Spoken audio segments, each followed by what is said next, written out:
I don't know. I don't like how it looks, but I like how it feels. And we're live. Oh, hey, everyone. Welcome to the Backpage News Show presented by Down to the Wire. I'm Jacob Bracco. I'm co-host John Balser. Behind the cams, we got fact guy Coleman on the keys. Wow, I love facts. Wow! Facts! Big fat guy. Facts. Big facts. They're coming today. We got a lot of big facts in this episode. Part 2 coming at you. No printers, all facts. Okay. Right on. A little 90s reference. I like that. Well, I mean, we're going back. None of our young audience got that, but it's okay. It's okay. We're going to continue here with part 2. Just to catch you up on the whole magic mushroom story we've been talking about. There's this epicenter in Mexico.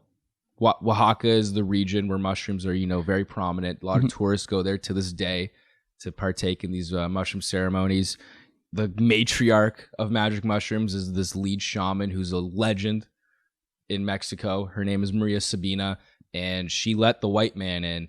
And the white man, a.k.a. Gordon Wasson, came in, exposed the town's secrets, and that's where we're at right now. Cultural appropriation. White guys are just so good at it. They do it without even knowing it. It's right? just effortless. I don't understand how it just happens so fast. It's just always in mid-season form. And it you blink and you just look over and boom, it's happening. C'est la vie. Hey, what are you doing? I don't know, man. I was just in Montreal. Really, embrace the French culture over there. What the hell are you doing? I just started watching The Sopranos, man. Yeah. See what the fuck are we doing, man? This is what I mean. It's too fucking easy. Mom, I'm doing cultural appropriation again. Why are we so good at it? It's in our blood. It's in our blood. Really got to stop doing that. It happens so fast. Anyways, so this is the late 50s. This is around the year 57, 58 when the article was published and he leaked all the secrets. Now, as we roll into the 60s, word spreads, all these hippies and the counterculture movement in America, they want to go down south and they want to partake. And this is where the Nixon administration gets involved. Yeah, so everyone knows the 60s in America, either an awesome or a terrible time, depending on who you ask. But freedom of just expression, drugs, have sex with each other, grow your pubes out, everything like that. All the good stuff, right? Yeah. And Nixon's not having any part of that. He's like, women should be hairless and men should be clean. That was his whole thing, I think. Boiled down to a nutshell, that's what Nixon thought about the 60s. So he starts pressuring Mexico and he's like, yo, too many of my residents...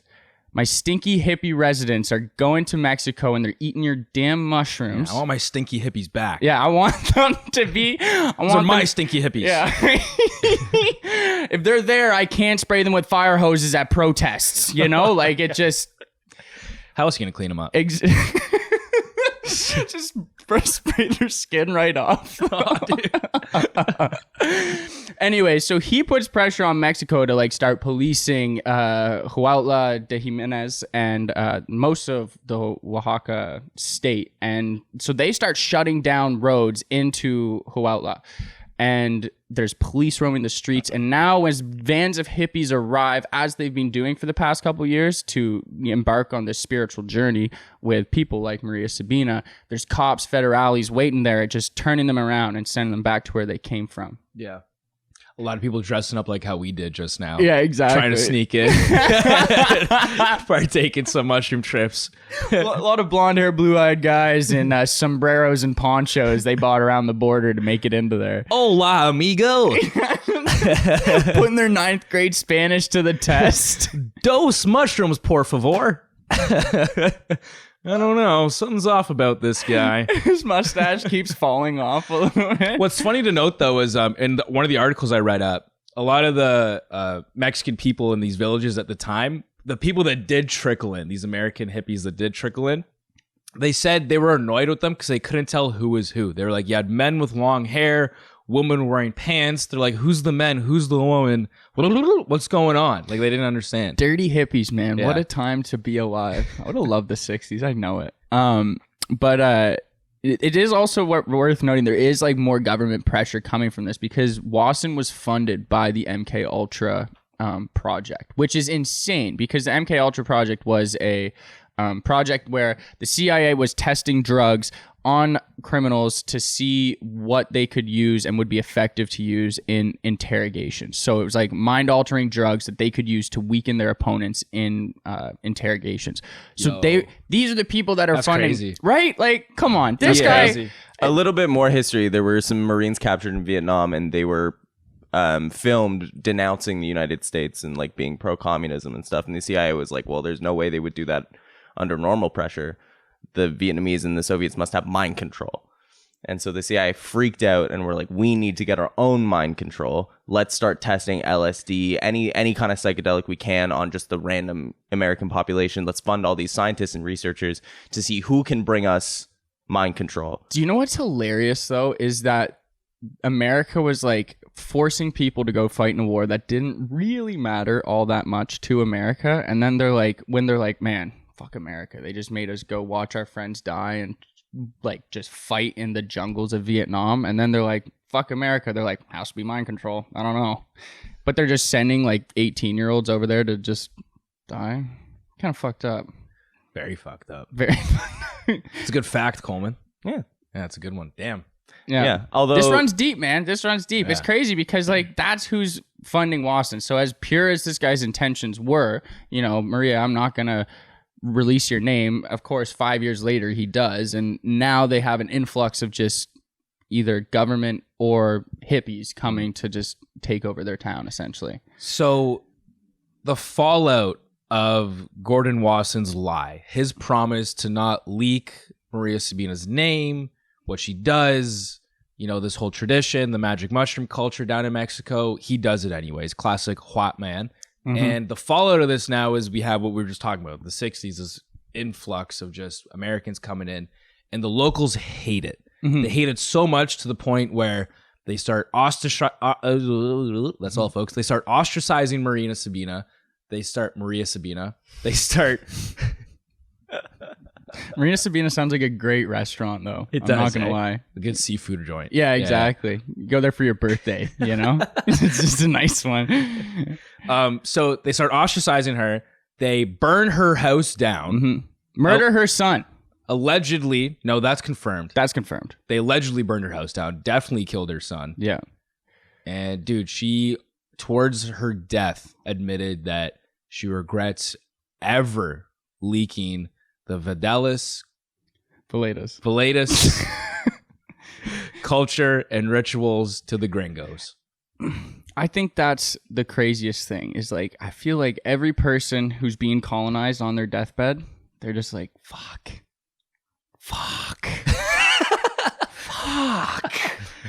Man. God damn it. I fucking knew it, man. He had 8 notebooks. He had 8 notebooks and a camera. Why do you need a photographer? Yeah. So anyways, she had a very tumultuous end to her life, but she passed in. You said that too quickly. Yeah, that's way too quickly. Anyways, yes, she did. But so she died at the age of 91 in 1985. Yep. And she was hated up until her death. And then the second she died, she was rejoiced, which is crazy because this is just like something we see all the time in history. Yeah. You don't celebrate people till they die. Yeah. Just, you always say it's dying's the best business decision you can make. 100%. So who's it going to be, boys? Think about it. Who's going to send this company to the stars? If I die, this company will skyrocket. Yeah. It will. If you guys throw my face on a t-shirt, we're selling it. Like it's like Elvis. Like Elvis's manager had like the I Heart Elvis merchandise, but he was also producing the I Hate Elvis merchandise. He's like, if anyone's gonna profit off, it's gonna be me. Yeah. So they started rejoicing her after her death, and to the point of like gift shops are selling stuff with her name, image, likeness on it, her face on t-shirts, her face on murals. A cab company has her face and like mushrooms on their doors of their car. There's restaurants that use her name in their titling, and they're profiting off of this, and everyone's profiting off of it. None of the money is going to her family. Even the government's profiting off of it. The government has commissioned murals in all across these mushroom towns in Mexico, because it's not just Hualta de Jimenez. There's over 100 other mushroom towns, and everyone's profiting off of it except her. Fucked up. It's kind of like It makes me think of like, you ever been down south or like go to Jamaica, like how much of Bob Marley's everywhere. Obviously he wasn't like hated like at any point of his life, but like Bob Marley just used to sell like anything in Jamaica. Che Guevara in Cuba. Insane. And the thing is like locals in the town to this day still hate what she did because it's still a tourist attraction to this day. Our flight's already booked. We're going to go down, check it out. But at the same time, I read it up, and 50% of the people in this town, their jobs are related to the mushroom industry. And the economy there is booming. There's other kids, not kids, people that obviously used to be kids, saying that when they were younger, they remember. So adults? That's the dictionary definition of adult. It's like a house that's being lived in, like a pre-abandoned house, But adults now are saying when they were kids, they used to have nothing, and now they have everything. The economy is booming there because of the mushroom industry. And even when she was alive, people were profiting off of her. You know what I mean? Like, it's a staggering fact. 50% of the population of this town is employed in some mushroom-related endeavor. 50% of like, I think it's 700 people. So I don't know what the other 350 people do, but that's a good question. Regular town stuff, street cleaning, take the garbage out, the wheelbarrow rides, shit, yeah, the taxi drivers. Actually, no, that's related to the mushroom industry still, I guess. It's crazy. Everything, man. So yeah, it's kind of like this weird mix of like, is it good? Is it bad that it got leaked? Because, the economy's doing great, but that's what they don't want is this whole capitalistic mentality. And what they wanted was just to be kept as like an indigenous ritual. This is our thing. Yeah. Let's keep it within our culture. So we're not going to abuse it. Because why locals are also pissed is because all these dirty hippies that are still coming to this day. Yeah. I say that as if I'm a dirty hippie. As if dirty hippies are going to be offended by this, as if hippies are even clean. You know what I mean? Like, I think you can just say hippies. But all these tourists are coming in still, and the reason why locals hate these tourists is because they're coming in treating it like a drug, not like a ritual, and they're also bringing other drugs and selling these drugs to locals.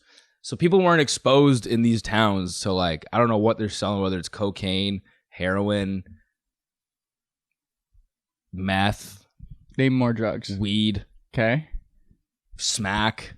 That's just heroin again. I know. Yeah. Horse. Charlie. That's all ketamine. They're just selling other harder drugs, and now that's the issue is that people in this town are now conflicted because now they're like, oh, wait, are these magic mushrooms a drug? We never thought they were a drug. We just thought they were a rite of passage, but now it seems like a gateway. So people are just feeling fucked up in the head, and they don't know how to feel about it anymore. The other issue is as well is like foreigners are coming in. Like this is crazy, is that foreigners are coming into this town, buying property, and are now capitalizing off of the like ceremonies, these mushrooms, the spirituality of this place. Like there's a Vice story, I believe, that centers around an Australian white man with dreadlocks, dirty hippie. And he runs like a hostel there, and he sells mushrooms to just locals who come far and wide. And he's being threatened with like a machete wielding resident of the town.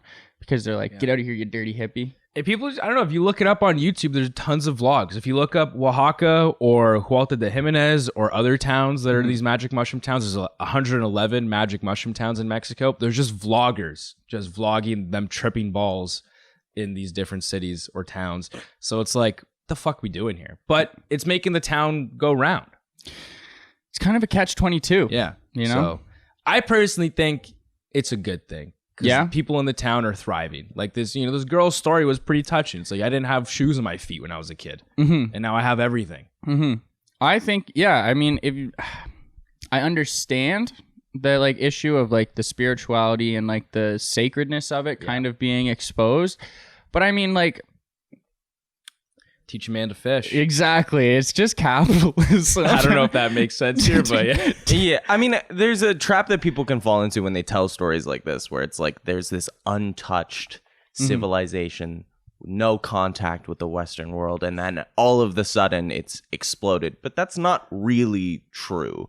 Like these people also are living in the same time as we are. Yeah. Just happens to be that 50 years ago, there was a new economy introduced, and now they have 15 to 20,000 tourists come every year.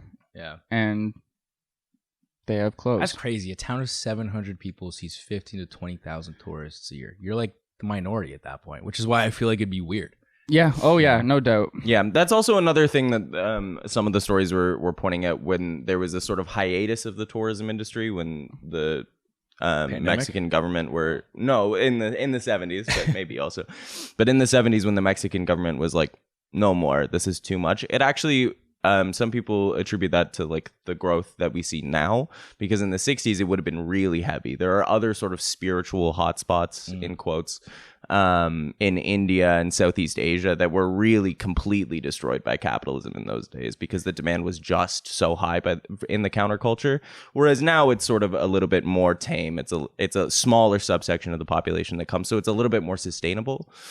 So that's an interesting consideration. Did Eat, Pray, the Love? Infrastructure is sort of like it built up a little bit more slowly, so it didn't end up completely destroying these towns, which I think is a good thing. Was it Eat, Pray, Love that destroyed India? Is that book not set in India? You saying Oaxaca got Eat, Pray, Loved? I might have gotten Eat, Pray, Loved for sure. We'll end it on that note. If you guys enjoyed this story, let us know in the comments. If there's anything you think we missed or you want us to expand on, maybe we'll do a part 3 and 4. Who knows? We can expand on it. There's other Make a road psychedelic trip, towns maybe. around the world we can talk about. So let us know what you think about this story. If you have any story recommendations, things that you know that are interesting that people aren't really talking about, they're on the back page news type of beat, let us know. Drop it in the comments. Hit us up in the DMs at DTW Studios on IG. Mm-hmm. Yeah, we'll catch you guys next week with some more Backpage news. Thanks for stopping by, folks.